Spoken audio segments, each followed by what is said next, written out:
దీపావళి శుభాకాంక్షలు. మన కల్లికోట గ్రామ కాంగ్రెస్ పార్టీ నాయకులు కార్యకర్తలందరికీ కూడా దీపావళి శుభాకాంక్షలు. కాంగ్రెస్ ప్రభుత్వం వచ్చి 2 సంవత్సరాలు పూర్తవుతున్న సందర్భంగా ముఖాముఖి.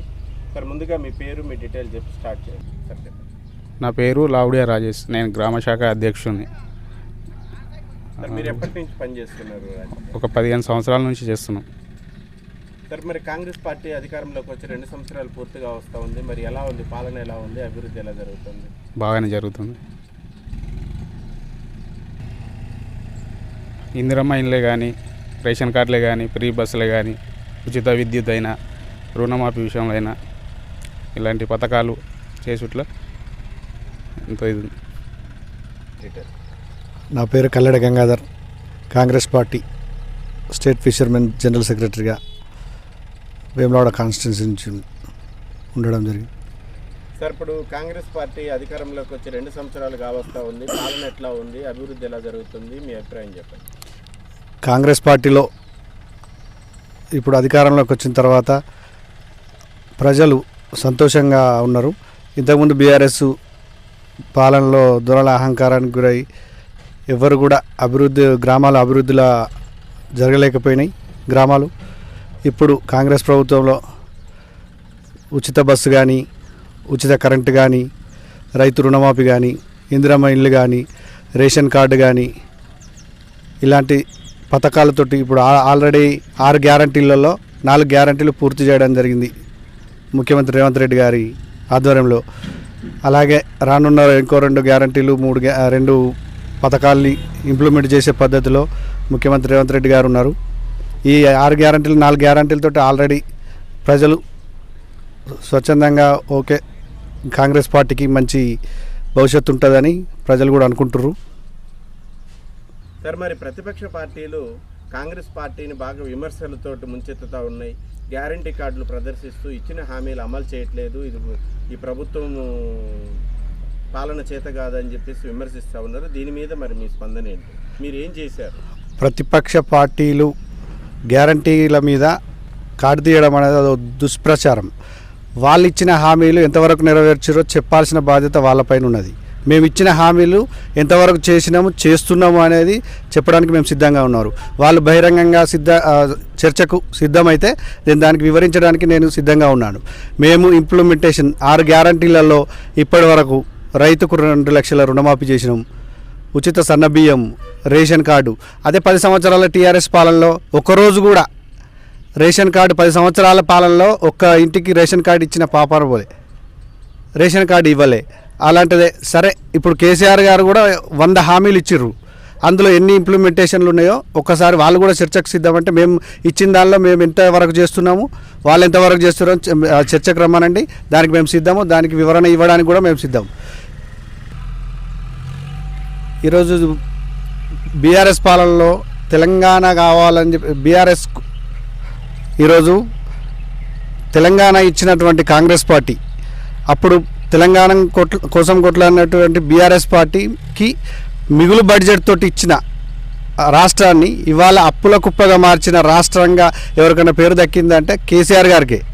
దానికి 1000 కోట్లు ప్రజలను ఈరోజు మరో శ్రీలంకగా మార్చే పరిస్థితికి తీసుకొచ్చిందంటే కేసీఆర్ గారి పుణ్యమా అని చెప్పి తెలంగాణ ప్రజలు కూడా అనుకుంటారు. తెలంగాణలో ఇవాళ సరే మరొకసారి గిట్ట కేసీఆర్ వస్తే తెలంగాణ మరో శ్రీలంక మారుతుందనే ఉద్దేశంతో కాంగ్రెస్ పార్టీకి ఇవాళ పట్టం కట్టడం జరిగింది. దానిలో ఎలాంటి అభ్యంతరం లేదు. రానున్న రోజులలో కూడా తెలంగాణలో కాంగ్రెస్ పార్టీ ముందుకోతుంది. ఇంత లో బడ్జెట్లో ఉన్న తెలంగాణను కూడా రేవంత్ రెడ్డి గారు అప్పు మిత్తి కట్టుకుంటూ కూడా అభివృద్ధి సంక్షేమంలో ఎలాంటి వెనకదీయకుండా కూడా ఈ రాష్ట్రాన్ని ముందుకు నడుపుతున్న డైనామిక్ ఏకైక లీడర్ ఎవరన్నా ఉన్నారు అంటే సీఎం రేవంత్ రెడ్డి గారు. అలాగే మా వేములవాడ కాన్స్టిట్యున్సీలో కూడా ఇంతకుముందు ఒకప్పుడు టీఆర్ఎస్ గవర్నమెంట్లో అభివృద్ధి జరుగుతుందా అని ఎవరినైనా అడిగితే ఎక్కడ జరుగుతుందంటే కేసీఆర్, కేటీఆర్, హరీష్ రావు ఇలా 3 కాన్స్టిట్యున్సీలు తప్ప ఎక్కడ అభివృద్ధి జరిగిన పాపం లేదు. అలాంటిది ఇప్పుడు మా వేములవాడ కాన్స్టిట్యున్సీలో మాత్రం మా ఎమ్మెల్యే ఆది శ్రీనివాస్ గారు ప్రతి సామాన్య ఓటర్కు స్పందించి ప్రతి ఏ అవసరం ఉన్నా కాదు అనకుండా ఈ ఊర్లలో సీసీ రోడ్లు కానీ మా ఈ 20 నెలల పాలనలే దాదాపు 35 నుంచి 40 లక్షల వర్క్ మా కలికోట గ్రామానికి ఇవ్వడం జరిగింది. అభివృద్ధిలో ఏమాత్రం వెనుకకపోకుండా మా ఎమ్మెల్యే గారు కానీ రాష్ట్ర ముఖ్యమంత్రి వర్యులు కానీ ఎలాంటి ప్రాబ్లం లేకుండా అభివృద్ధి పథంలో నడుస్తున్నారు అని చెప్పి చెప్పడం జరుగుతుంది. నేను కలికోట మార్గం రాయేశం. నేను గత ఉప సర్పంచ్ 5 సంవత్సరాలు చేశాను. నేను ఈ కాంగ్రెస్ పార్టీలో గత 30 సంవత్సరాల నుంచి కొనసాగుతున్నాను. కుమ్మరెడ్డి రాములు కానీ జ్యోతి కానీ అప్పటి నుంచి పోరాడుతున్నాము. ఇప్పుడు అప్పటి నుంచి సుతాయిలు మత్తు పోరాడిండ్రు. ఇప్పుడు మా కలికోట రిజర్వాయర్ గురించి వెళ్ళలేని మీటింగులు, వెళ్ళలేని సేవలు మా ఆదిశీనన్న గారు కూర్చొని అన్నీ చేసిండు. అవన్నీ చేసి ఇప్పుడు ముమ్మరంగా ఏం చేసిరంటే మా కలికోట సూరమ్మచేరు ప్రాజెక్టు ఇవాళ ఒక్కపరి ఈ టీఆర్ఎస్ నాయకులు వచ్చి ఒక్కపరి దాన్ని పరిశీలించమని చెప్పండి. వాళ్ళ 10 ఏళ్ల పాలనలో ఎంత జరిగింది, ఈ 2 సంవత్సరాలలో ఎంత జరిగింది అనేది జనాలే చెప్పగలుగుతారు. మీకు బుద్ధి ఆ జ్ఞానం ఉంటే ఇసుంటి మాటలు మాట్లాడకండి. నెంబర్ 1. నెంబర్ 2, ఇప్పుడు బీసీ 42% బీసీలకు రిజర్వేషన్ కావాలి అని కొట్లాడుతుంటే ఈరోజు నిమ్మకి నీరెత్తనట్టుగా పరిపాలిస్తున్నారు. మీరు బీసీలకు ఎందుకు ఇస్తలేరు? మీరు 42% ఇస్తే మీకు నష్టపోయేది బీసీల వాటా మాకు ఇవ్వండి. మా బాట మేం కావాలంటే మీకు కడుపు నొప్పి ఎందుకు? మేము ఇవాళ కాంగ్రెస్ పార్టీ వచ్చి ఇస్తాను. ఈ బీసీకి 42% ఖచ్చితంగా ఇవ్వాల్సిందే. లేకపోతే బీసీ నాయకులు అందరం రోడ్లెక్కి ధర్నాలకు సుతా వెనకాడమని చెప్తున్నాం మేము. ఈ జనత ఓకే, ఈ బీసీలని అడ్డుకునేది బీఆర్ఎస్ బీజేపీ కలిసి, ఎందుకంటే ఈ కాంగ్రెస్ అన్నీ సక్రమంగా పనులు చేస్తుంది కాబట్టి వాళ్ళకి ఇంకా మంచిది. ఇప్పుడు ఈ డబుల్ బెడ్రూమ్ అని ఊరికి ఒక్కటి సుతియలేరు వాళ్ళు. ఇలా ఇందిరా ఇండ్లు అని ఊరుకు గరీబులకు అందరికి ఇండ్లు కట్టిస్తారు. వాళ్ళు ఇవ్వలేదు, రేషన్ కార్డు ఇవ్వలేదు. ఇవాళ బీసీ రిజర్వేషన్ ఇస్తే వాళ్ళకి అన్ని మంచి పేరు వస్తుందని ఓరలేక బీఆర్ఎస్ బీజేపీ కలిసి వాడుతున్న ఇది ఒక నాటకం అని మేము చెప్పగలుగుతున్నాం. మీరు ఎన్ని కుట్రలు పండినా ఏది చేసినా ఖచ్చితంగా కాంగ్రెస్ జెండా ఎగిరేస్తాం. కాంగ్రెస్ ఎగిరించి చూస్తాం, ఖచ్చితంగా ఎగురుతుంది. నా పేరు రాధాకృష్ణ అంబటి. నేను మండల యూత్ కాంగ్రెస్ ప్రెసిడెంట్. నేను గత 10-15 సంవత్సరాల నుంచి కాంగ్రెస్కు వర్క్ చేయడం జరుగుతుంది. సార్, ఇప్పుడు మరి కాంగ్రెస్ పార్టీ 2 సంవత్సరాల పూర్తిగా వస్తూ ఉంది. మరి కాంగ్రెస్ పాలన పట్ల మీ యొక్క అభిప్రాయం చెప్పండి. ఇప్పుడు కాంగ్రెస్ గెలిచి నుంచెలే నిరుద్యోగుల్లో సంతోషం వ్యక్తం అవుతుంది. వాళ్ళు కాంగ్రెస్ గెలిచి నుంచెలే నిరుద్యోగుల్లో 60,000 ఉద్యోగాలు ఇచ్చింది. ఆ టీచర్ పోస్ట్ డిఎస్సీ అయినా, గ్రూప్ 1 అయినా, కానిస్టేబుల్ అయినా, ఇలా వివిధ రంగాల్లో యువకుల నిరుద్యోగాన్ని భర్తీ చేసింది. గత 10 ఏళ్లలో కవిత ఎంపీ ఓడిపోతే ఎమ్మెల్సీ టికెట్ ఇచ్చిండు. అది నిరుద్యోగులు అలా కనవాలే అప్పుడు. ఇంకొకటి డబుల్ బెడ్రూమ్ అని అల్లుడత్తే ఏడుంటాడు, బిడ్డ ఏడం బట్టలు మార్చుకుంటాడని చెప్పిన ఆ గనుడు ఒక్క విలేజ్కి డబుల్ బెడ్రూమ్ ఇయ్యని దుస్థితి. ఇప్పుడు కాంగ్రెస్ ఈ 20 నెలల్లోనే మా ఊరికి, అంటే మా వెమ్లాడ నియోజకవర్గంలోనే 3,500 శాంక్షన్ అయినాయి.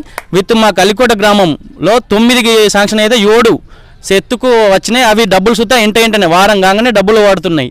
అంటే ఈ ప్రజాపాలన బేష్గా నడుస్తుంది. ప్రజలందరూ గుర్తిస్తున్నారు. ఇది 6 గ్యారెంటీలు అయితేంది, రేషన్ కార్డు అయితేంది, 10 లక్షల పేదలకు 10 లక్షలు అప్పుడు కాంగ్రెస్ వేసింది. ఇప్పుడు కాంగ్రెస్ పేదలకు ఆరోగ్యం అందిస్తున్న ఘనత కాంగ్రెస్ది.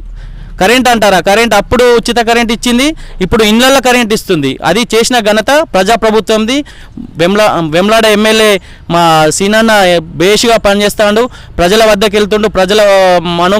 ప్రజల్లో ఏమున్నా ప్రజల కష్టం వస్తే ఫోన్ చేయంగానే ప్రజల వద్దకు వచ్చే మా శాసనసభ్యులు వెమ్లాడ ఆదిశీనన్న గారు. కాంగ్రెస్ పార్టీ అని చెప్పు. సాయిరెడ్డి. మీ పేరు చెప్పండి. నా పేరు దూలం సాయిరెడ్డి, కలికోట గ్రామం. సార్, కాంగ్రెస్ పార్టీ పాలన ఎట్లా ఉంది? మీకేం లాభం జరిగింది? బాగా అంటే బాగా మంచి జరుగుతుంది. బాగా ప్రజల్లో సుతా మంచి కోరుకుంటారు, మంచి జరుగుతుంది అందరికీ. ఇప్పుడు రేవంత్ రెడ్డి ఎక్కి నుంచి అయితే అన్నీ సక్రమంగా జరుగుతున్నాయి. ఉద్యోగాలు కానీ, ఇండ్లు కానీ, ఇందిరా మిన్లు ఇస్తున్నాడు, ఇందిరా మిన్లు ఇచ్చిండు. ఇప్పుడు బీజీ రిజర్వేషన్ గురించి చూస్తే కోర్టు దాకా, ఢిల్లీ దాకా పోయిండు. ఆయన మంచి చేస్తుండు, అందరి గురించి కష్టపడుతుండు. ఆయన ఒక యూత్ కాబట్టి, ఆయన ఒక లీడర్ కాబట్టి మంచిగా అంటే మంచిగా చేస్తుండు. నాకు ఇందిరా మిల్లు వచ్చింది. ఇప్పుడు నాకు 2 సార్లు పైసలు చూత పడ్డాయి, 2 లక్షలు పడ్డాయి. నాకు బాగా సంతోషం ఉన్నది ఇల్లు వచ్చినందుకు. మంచి జరుగుతుంది. మంచి ప్రజలకు మాత్రం, గరీబులకు మాత్రం మంచి మేలు చేస్తుండని నేను కోరుకుంటున్నాను. సార్, మరి త్వరలో స్థానిక సంస్థల ఎన్నికలు జరగబోతూ ఉన్నాయి. మరి ఫలితాలు ఎలా ఉండబోతున్నాయి?